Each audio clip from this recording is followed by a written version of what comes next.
We have to earn our serenity. It would seem that we can be as surrendered as we like and willing to accept our consequences. This doesn't exempt us from the stress and anxiety, though.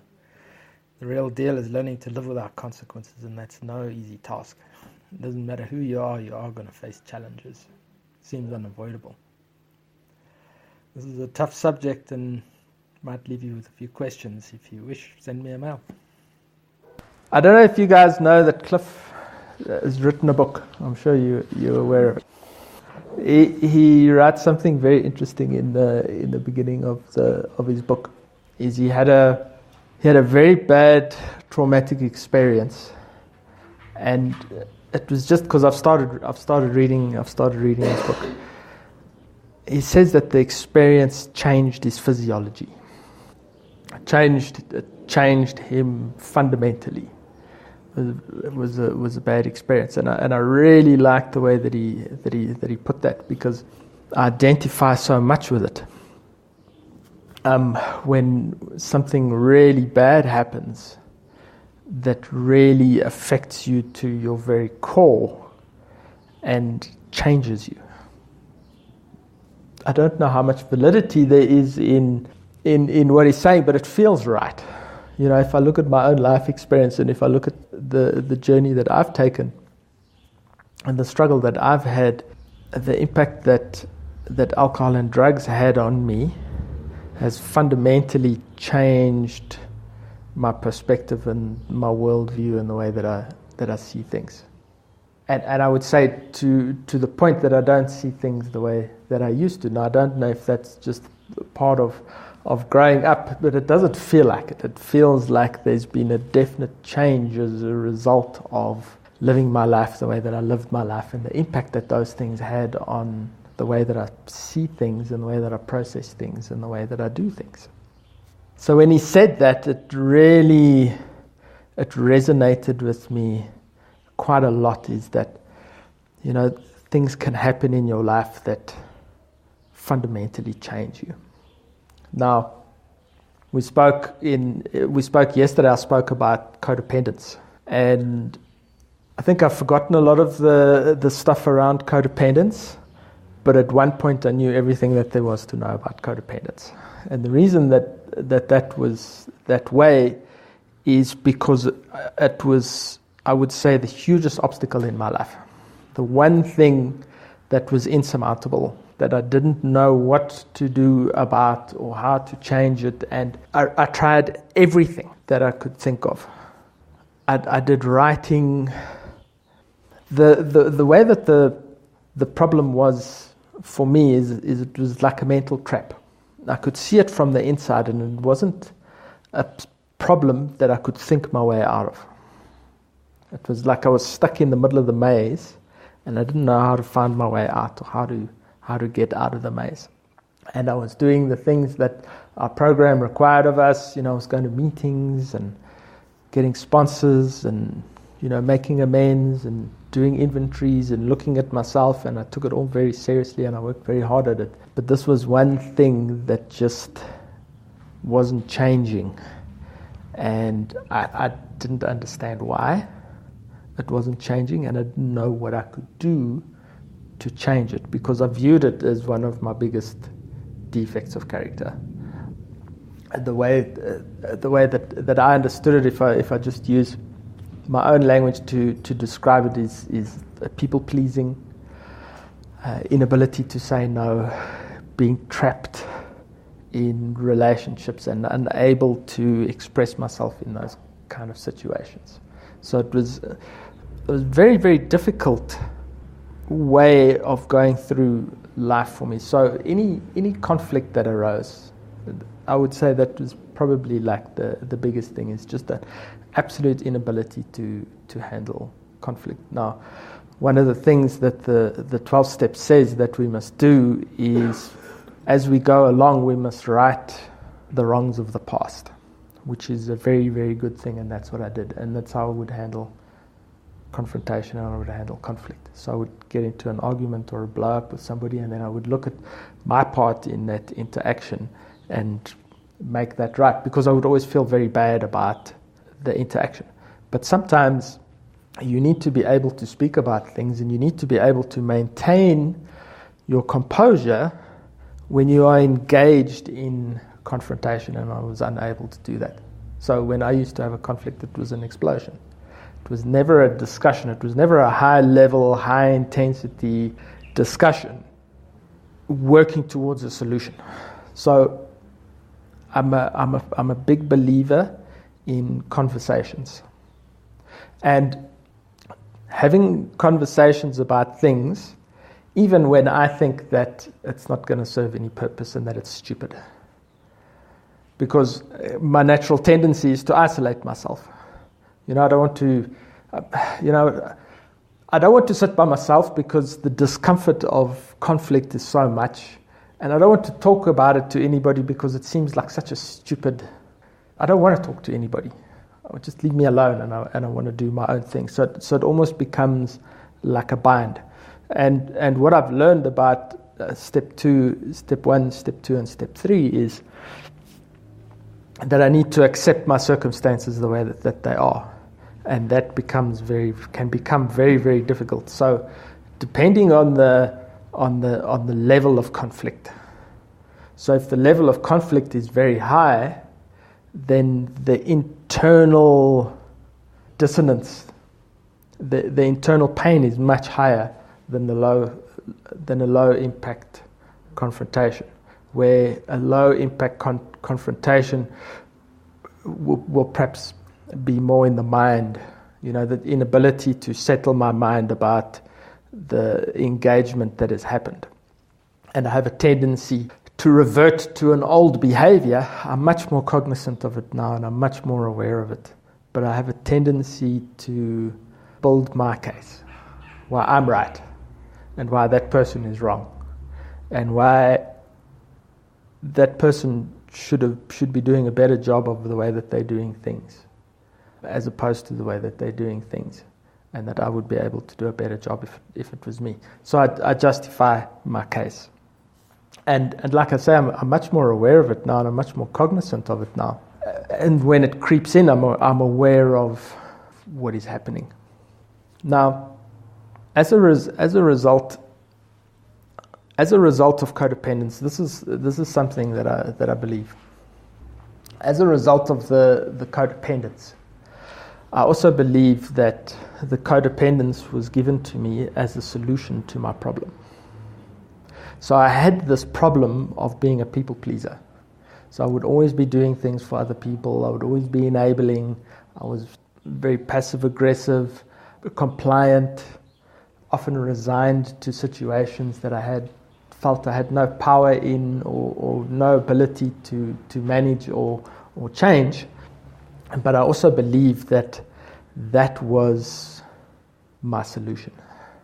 That I believe now that was also given to me as the solution to help me get out of the situation that I was in. So it's like the very problem that I have is exactly where my solution lies. Now, it kind of makes sense. If you're struggling with something, you need to confront it and deal with it. But I do think that there's a kind of a deeper significance to that as well. I mentioned in one of the groups that we've had the story of King Arthur and the Knights of the Round Table, and the quest for the Holy Grail. Now, apparently, according to the myths and the legends, is the Holy Grail is the cup that was used at the Last Supper. Now, let's be realistic about this. I don't know if the Last Supper even happened, and God only knows what happened to the cup if there was one. So the knights are on this quest, but the Holy Grail is also kind of like a symbolic thing. So eternal youth, happiness, sustenance on an eternal level. I think we can all grasp in a general idea what the metaphor of the Holy Grail is. So the whole idea behind King Arthur and the Knights of the Round Table and the quest for the Holy Grail is to find that metaphorical happiness and sense of peace that sense of wellness, of wholeness, sense of feeling whole. And then, according to the legend, each knight went on his own quest. And as I mentioned previously, is approached the quest from the perspective of where the danger was the most for him. So obviously that's, it's the knight with his armor and his horse and going into a dangerous situation. So where he perceived the forest as being the darkest, that's where he would go in and start his quest. Now, why I say that while codependence is the problem and codependence is also the solution, is it would seem I can't pinpoint where or how these things fit together, but I've always had a desire to help people. Now, having a desire to help people and being codependent, I mean, it's such a fine line. How do you know when you're helping somebody, and how do you know when you're enabling them and when you're being codependent? So I embarked on this quest to get to the bottom of codependence and to understand all the parameters of codependence. And I did that. I've read all the books. I've bought all the books. To the point of where I stopped reading the books because they were all starting to repeat themselves because I'd read them. I had the information. There's the dynamic of feeling like a victim, like somebody's on your case and not knowing how to respond to that person and somehow finding a way at getting back at them, whether it would be sulking and withdrawing from that person or doing something, and then feeling bad about that as well, and then trying to make it right, and rescuing the scenario. Or if we're getting revenge, then the other person becomes the victim and we do something horrible to them, and then we feel bad about doing that. And it just so if I'm trying to help people and I'm trying to do the right thing, none of the information about codependence helped me one little bit in finding a solution to the problem. Not one little bit. Now, when I talk about a desire to help people, just as an example, I used to fetch a lady when I was still living in Pretoria. I used to fetch this lady. She was in a treatment center 50 k's from where I lived, on the other side of Pretoria, and I would drive and go and pick her up and take her to a meeting and then drop her off and then go back home, and I would do that because she asked for help, so anybody who made any kind of request for help, I would help them and I would go out of my way to help them, and I wouldn't mind doing it. It would be fine for me. I had no problem doing that. I was always involved in those kind of activities and doing that kind of service. Now, there's a friend of mine who did similar service. Her service was more with animals, though. She was very involved with SPCAs and rescues, and totally on a voluntary basis. And she found her recovery. And I believe that the reason that she was able to find her recovery was because she was a person who gave of herself and dedicated herself to the help of others. So she didn't like people very much, so that's why she helped animals. So whether it was one of the, I don't think it was because of our 12th step, which says the 12th step says, having had a spiritual awakening, we try to carry this message to other people. I don't think it was because of that. I think it was that it come a long way before then, because I've always tried to help people and to be there for other people.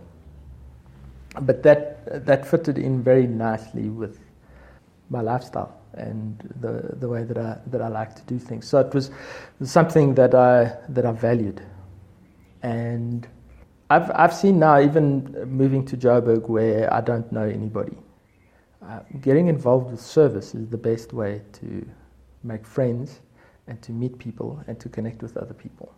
Get involved in something and give time and energy, because nobody is just going to, certainly my experience is nobody's invited me around to their house for a braai and to come hang out. The work has to come from me. The effort has to come from me. I'm the one who has to make the effort to create a network and to build friendship circles and to get people around me. And that responsibility is mine. So it's something that I value, you know. So it's something that I put time and I put effort into. I value my recovery. So because I got so much from getting sober, and AA was the only thing that helped me get sober, I was willing to kind of follow the dictates of the program because I'd gotten so much from it. So you know, helping people was just something that I value and something that I was happy to pursue. And it was as a result of working with other people and having a community of people around me that I was able to overcome my challenges with the darkness that I had to face and the way that I had to face it. So there's two different things. There's staying sober is one thing. Having spiritual recovery is another thing altogether. And when I talk about spiritual recovery, your spirit recovering is what I mean. That's what I mean when I talk about spiritual recovery. That you start to get better and start to feel better inside of yourself and are able to move in a direction, at least. So it was as a result of being so involved and so connected with the recovery community and people who were wanting to change the direction of their lives and who were committed and who were involved in doing the same thing, that when I was in crisis, I had somewhere to turn to. Now, there are 5 things, and I might have mentioned this to you. There are 5 ways that I believe that we can move towards spiritual wholeness. One of them is a little bit untested for me. So, reading is undoubtedly a pathway to spiritual wholeness. Now, the important thing about these 5 things, and I'll use an example. I'll give you an example in a minute. Is the amount of commitment and the amount of dedication that is required. Because just picking up a book, and it was the mistake that I made, pick up the Bible and plop it open on a page, and somehow think that that's going to help me. It's not going to help. Consistent, ongoing, dedicated research into trying to find and understand and improve on something that I value. And the thing that I value is my own sanity. So in my quest for spiritual wholeness, that is what my quest is I put that above everything else. Because if I don't have that in place, then I have nothing. Everything else is going to fall apart. You know, if I'm not feeling better, if I'm not feeling like I'm, you know, moving in a direction that is helpful to me, and if I don't have people around me that are going to help me with that, then what is the alternative? What is the alternative? One kind of lackluster option is of just surrounding yourself with well-meaning, well-intentioned people who give you a pat on the knee, but who have no investment in your ideas or your ideals, or have any understanding of exactly like the circumstances that you are faced with. You know, so you can surround yourself with friends and people who have their own lives and their own concerns, and they're worried about their own things, and when you speak to them about help, they tell you to just get over it.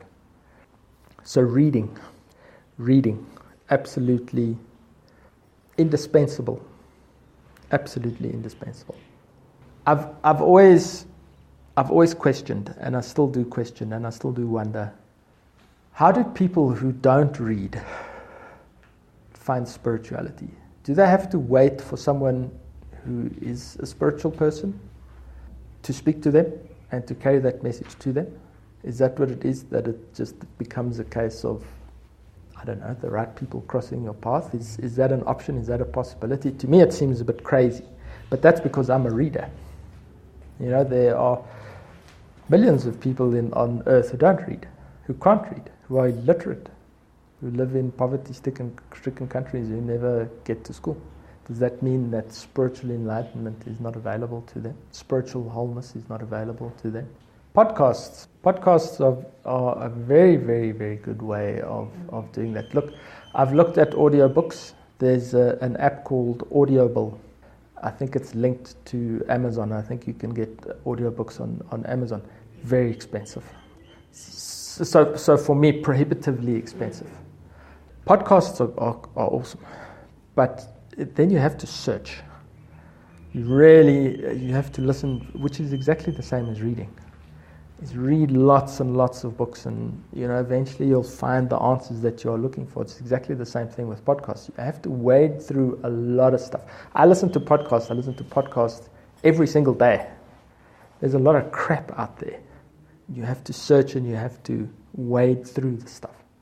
I do want to add that there's something there's a thing that they say in the AA book, that knowledge in and of itself is not the solution to the problem. Information. We can have all the information in the world. Information is not what it's about. Now, there's a book that I read. I've mentioned it to you before. It's the most difficult book that I have read, with the most complicated language, often very religious language. It's like a book of riddles called A Course in Miracles. It took me 4.5 years to read that book. Now, I've listened to that book. You can download that book on SoundCloud. Not the same thing at all. Absolutely not the same thing. You listen to The Power of Now by Eckhart Tolle on audio, you'll easily be able to get the audio, put you to sleep. Terrible. Reading is one of the 5 things that I believe are on the path to spiritual enlightenment. Spiritual wholeness that can help. Meditation is another one. Yoga. Now, yoga is the one that's untested for me. I haven't used yoga to find spiritual enlightenment. The reason why I add yoga in there is because there's a lot of breathing exercises and a lot of breathing techniques and a lot of focus, and people do say that yoga is something that absolutely helps them. Another reason why I add yoga to the list is my back is shot, and yoga really, really helps. Gee whiz. Yoga is very, very helpful. So that's reading, meditation, yoga, writing. You can read, you can meditate, and you can write. But there are times where you are going to need to speak to somebody, because it will just not be enough.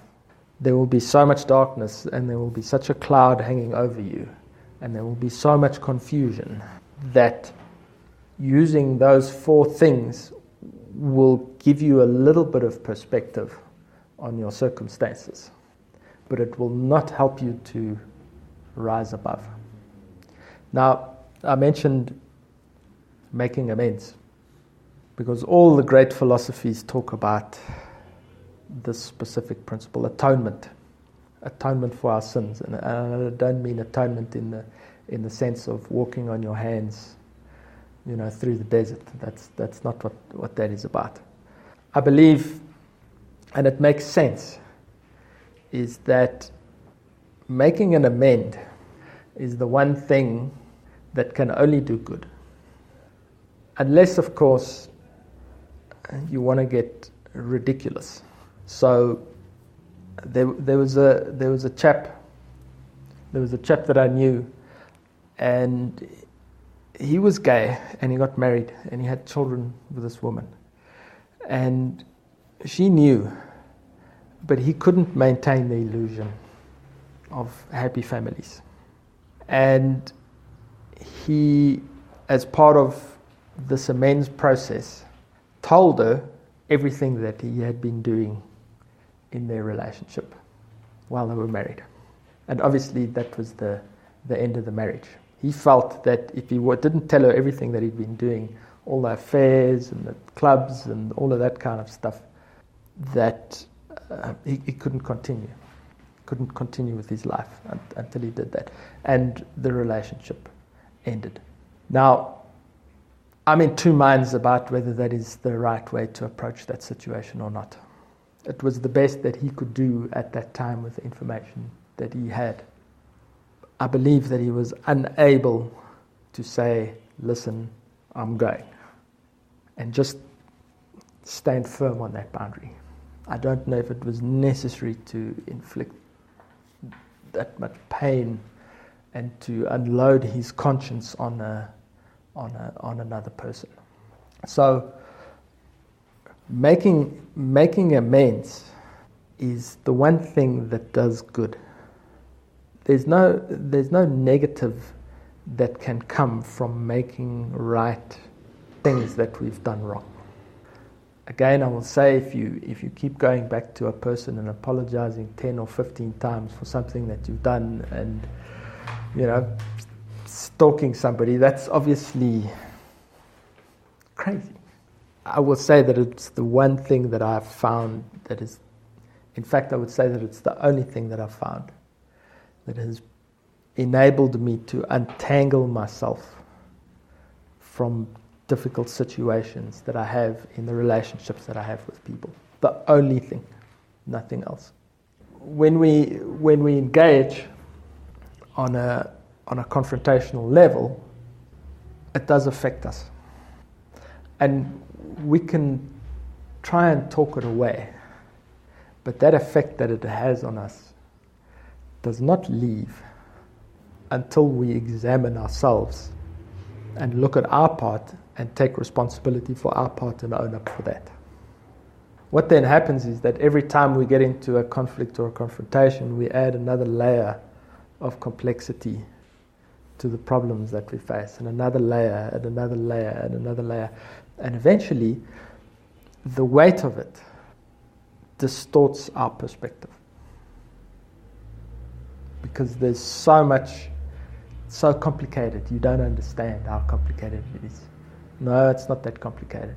If you can look at yourself and just own up to your part and admit it, the thing that gives us freedom, the pathway to learning responsibility. So, back to the original thing that I was talking about. It was in working with people that I was finally able to free myself of codependency and then become interdependent. Because I can be given a job like in this house. If you say to me, Dom, we need burglar bars for the house. Here's the money, you do it. I'll do it easily, I'll do it quickly, and I'll do it efficiently. But if you say to me, Dom, we need burglar bars on the house, but here are two guys to help you.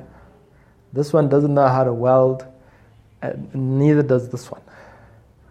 Even if one does, that's where the problems are going to start. The minute you add people into the equation, that's where the problems are going to start. Because I know, I've worked in this kind of field before.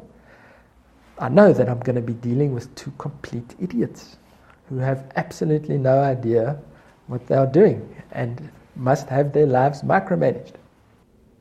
Freedom from codependence has come from working with other people, not trying to get other people out of the picture and out of the equation, even the difficult people.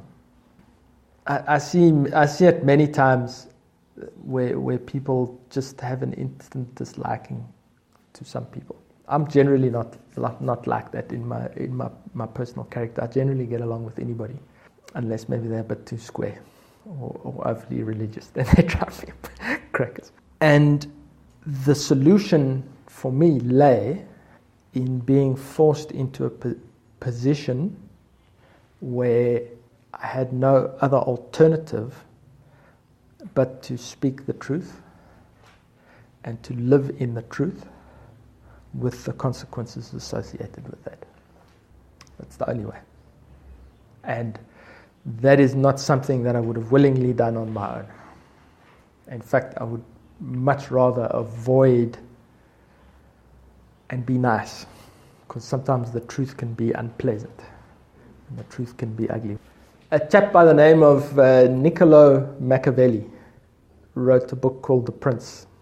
And in his book, he talks about kings, and this was obviously in the Middle Ages, where they still used to do executions and chop people's heads off and those kind of things. And what he said in his book is, he said, if you are a king, make sure that if you say somebody's head must be chopped off, you must be there at the execution. Don't send people off and send someone else to do your dirty work for you.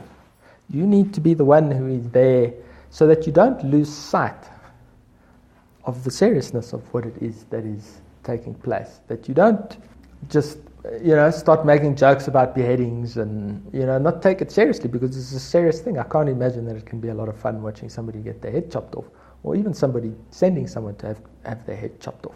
Make sure that you take responsibility for your position. Take responsibility for your position. I want to give you this example.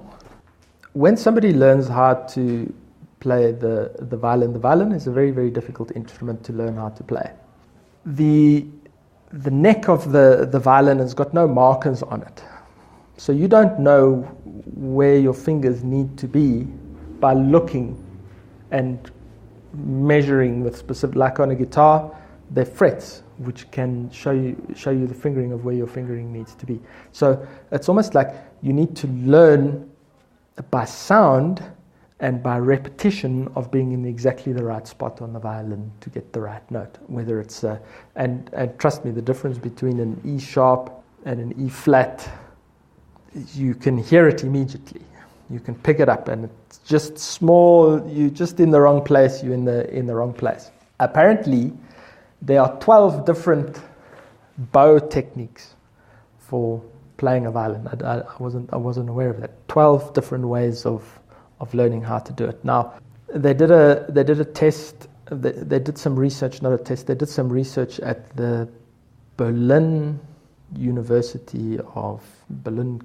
Kunst University, Berlin Art University. I'm not 100% sure what the exact name of it is. And they took 30 students. And what they found is that, so obviously in the music school, they had all just gotten to university, so they were all 18 years old. So they'd all been playing the violin for 10 years.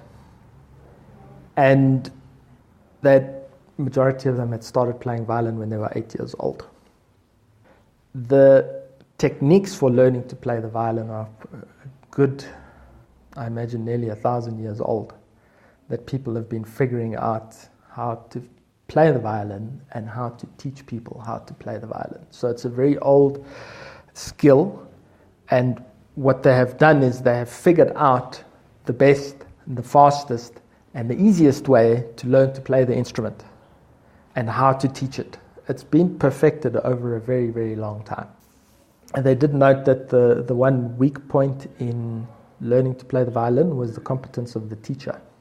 If you had a very good violin teacher, your chances were much better at being a better violinist than if you had a mediocre. So obviously, that just makes sense. Not all teachers are the same. The students would see their teacher once a week, and the way that the teaching, it was more like coaching. So the teacher would watch how the person plays and then help them with the weak points in what it is that they were playing. So as a teacher, as somebody watching somebody play the guitar, play the violin, you'd have to know what it looks like and what you are looking for to be able to help the person with changes in techniques and show them things that they need to know to progress on their path.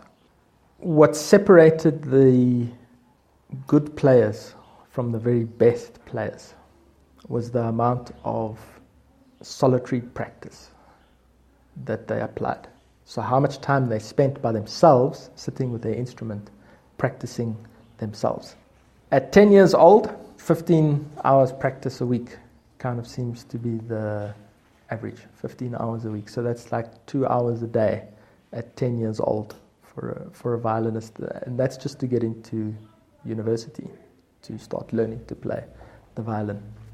As they got older, obviously the amount of time that they spent practicing increased.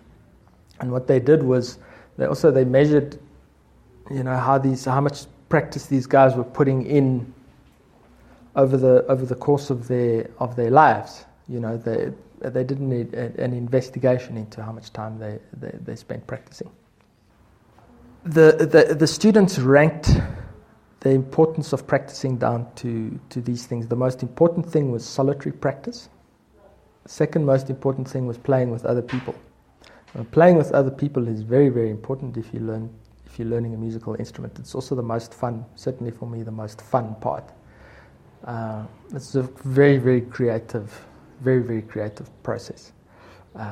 Sitting in lessons, doing performances. I've found in doing performances and practicing with other people has pushed my ability further than anything else. It's such an important part of learning to play an instrument, is to be with other people and to have a goal. Okay, we've got a show coming up. We need to learn these songs. We need to learn these things. And obviously, I don't want to embarrass myself in public and do a bad performance in front of all of these people. But the one thing that they all agreed on is that any improvement is hard work and not necessarily a lot of fun. That every single student said exactly the same thing. And I'm talking about this stuff as a metaphor for what I've been talking about for the last while. Is not a lot of the stuff that we have to do is necessarily fun. The most benefits and the most gains that you are going to get is when you sit and you do specific dedicated work by yourself. It's not just in learning to play the violin.